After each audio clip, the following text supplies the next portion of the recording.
Bueno, azkenean 60 minutu egon gara jokalari bat gehiagoekin, ezin izan dugu gola egin eta 3 puntua erama, eta bueno, al final rabia pizkarekin joaten gara, baina bueno, orain ja hurrengo partidan pentsatzen.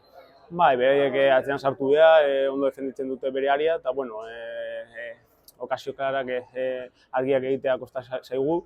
Baina, bueno, esate dut, bi gola animatu zaizkigu tamien, baina, bueno, orain hurrengo partida pentsatu eta puntu hau hona egiten etxean. Bueno, ondo, konfietakin, nire lan egiten dut eta entrenatzaileak oportunitatea ematen dianean, aprobetxatu saiatitzen naiz eta, bueno, orain lanean segi eta hurrengo partiduan pentsatzen. Bueno, azkenean jokalari bat gehiagoekin egon da, igual pixkat gutxi gaten zaitu, 3 puntuak nahi zen ditu, baina bueno, orain etxean puntu hau ona egin behar dugu, 3 puntuak atera eta hori pentsatzen behar dugu.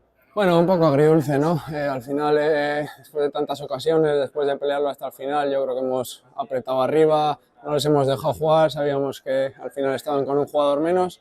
Hemos creado alguna ocasión, quizás nos ha faltado un poquito más de tranquilidad, de pausa, pero bueno, yo creo que se ha intentado. Cuando la pelotita no entra, pues al final nos vamos con un empate que intentaremos hacerlo bueno la semana que viene contra el Betis. Sí, alguna ocasión hemos tenido y como te he dicho, al final yo creo que esa pausa, esa tranquilidad nos ha faltado por momentos, otros momentos sí que la hemos tenido y hemos tenido esas llegadas.